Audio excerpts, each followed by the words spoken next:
मुंबई के ठाणे जिले के अंबरनाथ थाना के अंतर्गत एक गांव है न्यायालय। इसी गांव के रहने वाले कुछ लोग सुबह काम के लिए निकले तो गांव से कुछ दूरी पर ही झाड़ियों के बीच उन्हें प्लास्टिक का एक बैग पड़ा दिखाई दिया।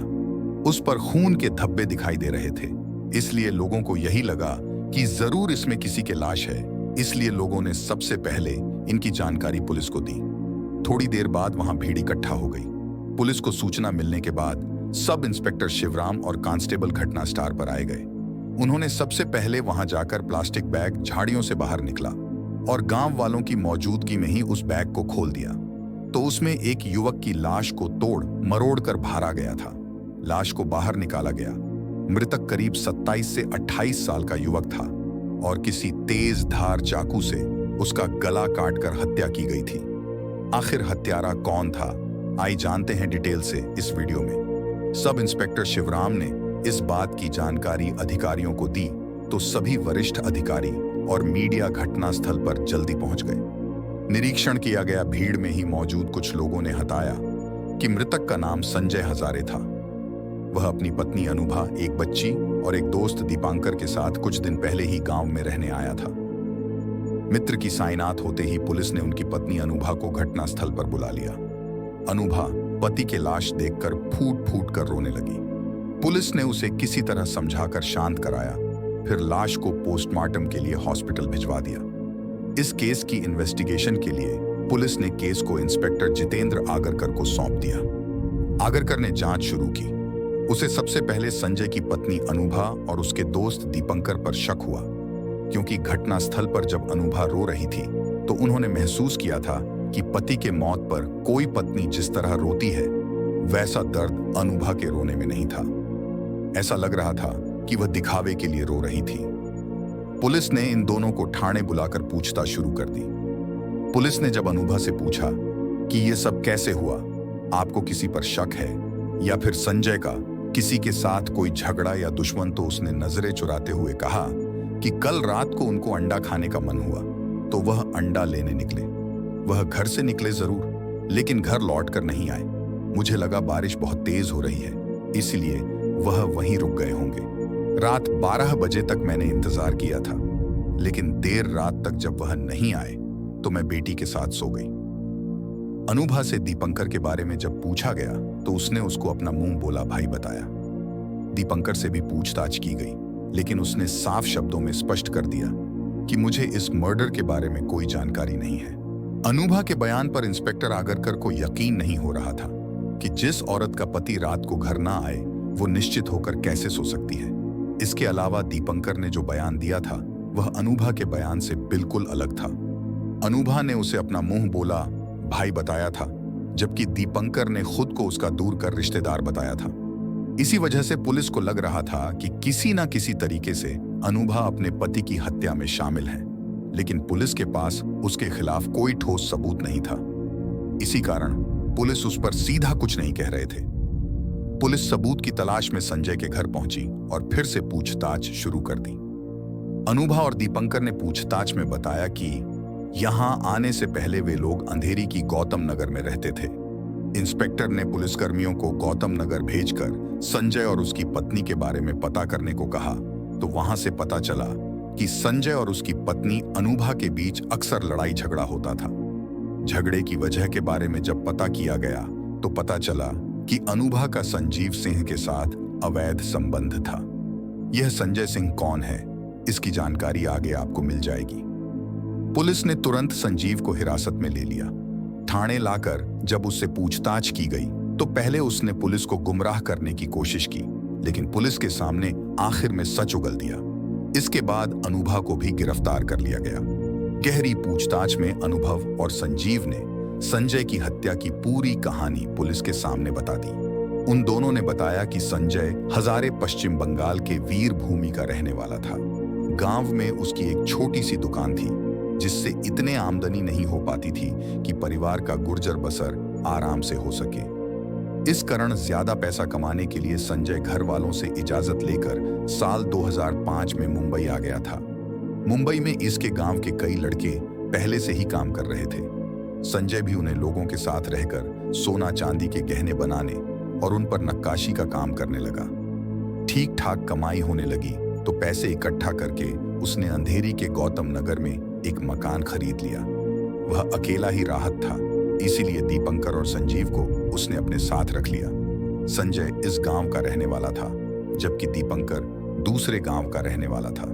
बाद में दीपंकर ने ही संजय की शादी अपनी दूर के रिश्तेदार अनुभा से करवा दी। इस तरह वो संजय का रिश्तेदार बन गया। उसे मकान में 2 कमरे थे, इसलिए अनुभा के आने के बाद भी संजय के दोनों दोस्त साथ रहते रहे। साल भर बाद अनुभा ने एक बेटी को जन्म दिया। सभी उस बच्ची को खूब प्यार करते थे, लेकिन कहते हैं ना, आदमी की नीयत कब बादल जाए कहाँ नहीं जा सकता है।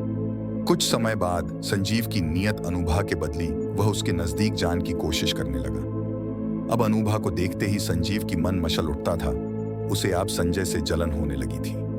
जल्दी अनुभा को भी संजीव के दिल की बात समझ में आ गई और आखिरकार संजीव का यह सपना पूरा हो ही गया। जब गर्भवती हुई थी तो संजय से ज्यादा संजीव भी उसका ख्याल रखता था। संजय के घर में नहीं होने के समय अनुभा को घर के कामों में भी मदद करता था और उसके खाने पीने का भी ध्यान रखता था। संजीव की सेवा का अनुभव पर खास असर पड़ा और ना चाहते हुए भी वह उसकी ओर खींची चली गई। बेटी के पैदा होने के कुछ समय बाद दोनों ने मर्यादा की सभी दीवारों को तोड़ दी। दोनों ने जब पहले बार शारीरिक संबंध बनाए तो शुरू में दोनों को अपने के पर पछता हुआ, लेकिन जो नहीं होना चाहिए था वह हो चुका था। वह वहीं नहीं रुक, आगे भी दोनों को जब भी मौका मिलता वे संजय के साथ विश्वासघात करने से नहीं छुपते। दोनों अपना अवैध संबंध बड़ी चौकस होकर करते थे, लेकिन दोनों का यह अवैध संबंध ज्यादा दिन छिपा नहीं, क्योंकि दीपंकर, संजीव और संजय तीनों काम पर साथ साथ जाते थे।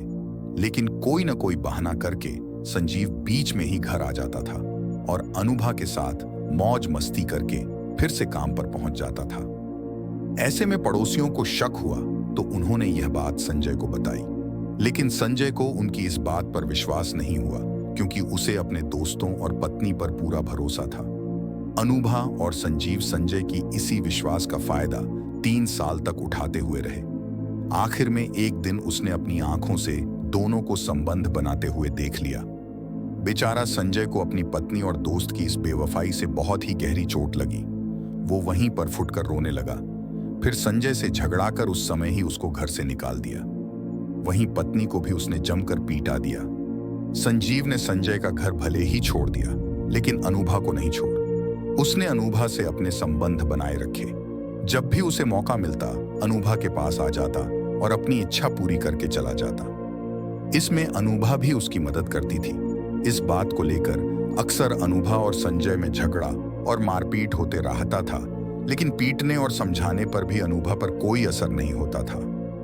तब संजय ने अनुभव को संजीव से अलग करने के लिए उसने गौतम नगर वाले मकान को ही भेज दिया और अंबरनाथ करने वाले गांव में एक अच्छा सा मकान खरीद लिया।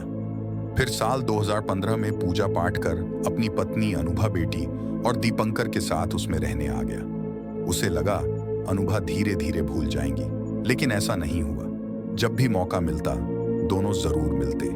दीपावली का त्योहार नहीं देखा, इसलिए संजय को काम ज्यादा करना पड़ रहा था।